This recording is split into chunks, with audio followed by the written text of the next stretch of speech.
Praise the lord. పునరుద్ధానుడైన యేసుక్రీస్తు నామంలో మీ అందరికీ నా శుభాభివందనాలు. బాగున్నారా? యేసయ్య మీ అందరిని ఆశీర్వదించును గాక. అనుదిన వాత్సల్యత అను నేటి వాక్య ధ్యానాంశాన్ని ఈ ఉదయకాలం ధ్యానించుకుందాం రండి.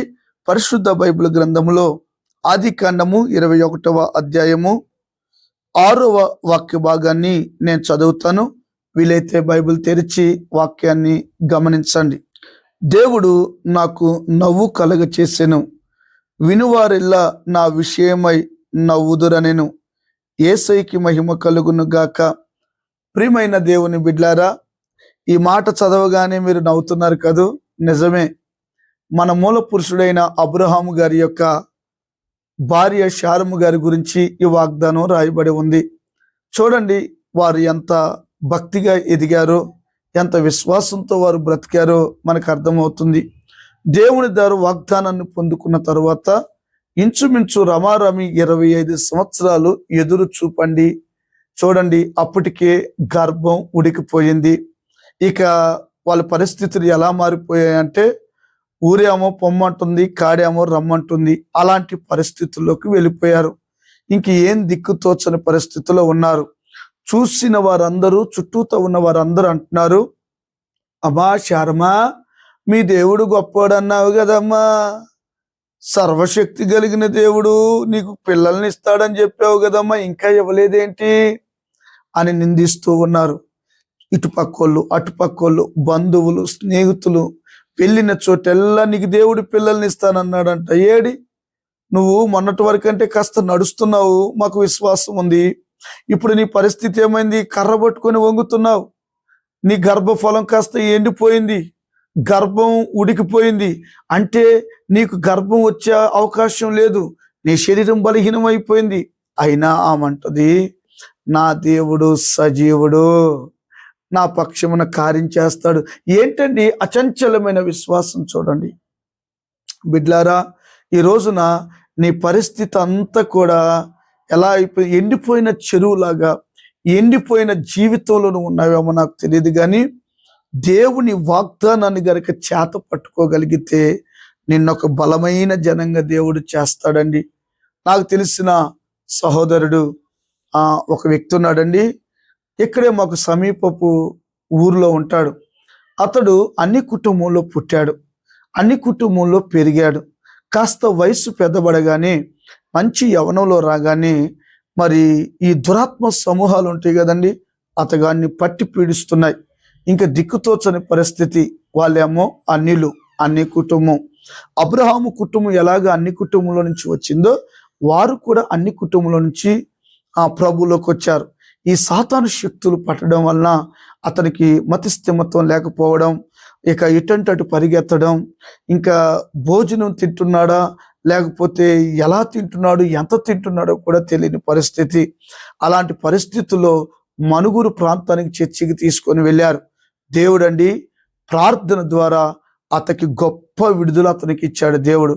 వెంటనే ఆయన తేరుకున్న తర్వాత, ఆ దురాత్మలు పోయే తర్వాత మారు మనసు పొంది బాప్టిజం తీసుకున్నాడు. దేవుణ్ణి నమ్ముకున్నాడు. దేవుణ్ణి నమ్ముకొని చక్కగా హైదరాబాద్ పట్టణంలో ఒక ఉద్యోగం చేసుకుంటూ ఉన్నాడు. ఈ ఉద్యోగం చేసుకుంటూ ఉన్న కాలక్రమంలో బంధువులు అన్నారు, ఓహో, నువ్వు దేవుణ్ణి నమ్ముకున్నావంటగా, మన కులాలు మతాలను విడిచిపెట్టి ఆ యేసు ప్రభుని నమ్ముకున్నావంటగా, మరి ఏంట్రా ఇంకా దేవుడు నిన్ను ఆశీర్వదించలేదు, ఏంట్రా మరి నీ పరిస్థితులు ఇంకా బాగోలేదని స్నేహితులు, బంధువులు, చుట్టూతో ఉన్న వాళ్ళందరూ హేళన చేస్తూ ఉన్నారంట. నిజంగానే ఆయన పరిస్థితి అప్పుడు ఎలాగుందంటే, కనీసం భార్య పిల్లలకి కడుపు నిండా అన్నం పెట్టుకునే పరిస్థితి కూడా లేదు. దిక్కుతోచని పరిస్థితుల్లో ఉన్నాడు. ఎలాగూ శారాయి విశ్వాసం కలిగి దేవుని కొరకు ఎదురు చూస్తుందో, ఆయన కూడా నేను నమ్మిన దేవుడు గొప్పవాడు, నా కార్యాలన్నీ సఫలం చేస్తాడని నమ్మాడండి. ఒక రోజున చూడండి ఆశీర్వాదం ఎలాగో తలుపు తడుతుందో. ఒకరోజు వారందరూ ఉపవాసం ఉండి ఏడ్చి ప్రార్థన చేసుకుంటా ఉంటే, ఎవరో వచ్చి ఒకళ్ళు డోరు కొట్టారంట. డోరు కొట్టగానే ఆయన ఎవరు? పక్కింటికి వెళ్ళాల్సిన వ్యక్తి ఈ దేవుణ్ణి నమ్ముకున్న ఇంటి దగ్గరికి వచ్చి డోరు కొట్టాడు. డోరు తీయగానే, అయ్యో మీరా, సారీ అండి, నేను పక్కింటికి వెళ్ళాలి కానీ మీ ఇంటికి వచ్చాను అన్నాడు. అయ్యో పర్వాలేదండి అన్నాడు. మీరు ఏం చేస్తారని అంటే, నేను చిన్న చిన్న రియల్ ఎస్టేట్ చేస్తానండి అంటే, అవునా అయితే నాకు ఒకసారి మీ విజిటింగ్ కార్డు ఇవ్వండి అని అడిగారంట. వెంటనే ఆయన కార్డు ఇచ్చాడు. తెల్లారి అన్నట్టుగానే 11 గంటలకు ఫోన్ చేసి స్థలాలు చూపిస్తారా అని అడిగాడంట. వెంటనే ఈ దేవుడు నమ్ముకున్న బిడ్డ నిరీక్షణ కదండి, విశ్వాసం కదండి, శ్రమలలో నిందలలో అప్పటికే కృంగిపోయి ఉన్నాడు. వెంటనే ప్రార్థన చేసుకొని అక్కడికి వెళ్ళగానే ఆయన వెంటనే ఒక 4 స్థలాలు కొన్నాడు. ఆయన బంధువులు ఒక 4 స్థలాలు కొన్నాడు. చూడండి, ఆ వారం 10 రోజుల్లోనే ఒక 10-15 స్థలాలు అమ్మడం, 20-30 లక్షల రూపాయల క్యాష్ దేవుడు అతని చేతిలో పెట్టాడు. యేసయ్యకి మహిమ కలుగును గాక. ఈ వాక్యం వింటున్న దేవుని బిడ్డ, పట్టు విడవని విక్రమార్కుల్లాగా నువ్వు బ్రతుకు. ఇప్పుడు నిందిస్తున్నారని, ఇప్పుడు నిన్ను బాధ పెడుతున్నారని, ఇప్పుడు నీ మీద దుమ్మెత్తి పోస్తున్నారని దేవుడు నమ్ముకున్నాక ఏందిరా నీ పరిస్థితి ఇలాగ అయిపోయిందని అంటున్నారా? శారా కృంగిపోలేదండి. వాగ్దానాన్ని చేత పట్టుకుంది, అన్నట్టుగానే గర్భము ధరించింది. చక్కటి ఇస్సాకు పుట్టాడు. ఇస్సాకు అనగా ఏం చెప్పాను? నవ్వు. దేవుడు ఇప్పటి వరకు కన్నీళ్ళ మధ్యలో కాపురాన్ని కొనసాగిస్తున్న నీతోనూ, యవనస్తులతోనూ, ఈ వాక్యం వింటున్న ప్రతి బిడ్డతో ప్రభు మాట్లాడుతున్నాడు. నీకు నవ్వు కలగ చేయబోతున్నాడు. నీ వ్యాపారానికి నవ్వు కలగ చేయబోతున్నాడు. నీ పిల్లల విషయంలో నవ్వు కలగ చేయబోతున్నాడు.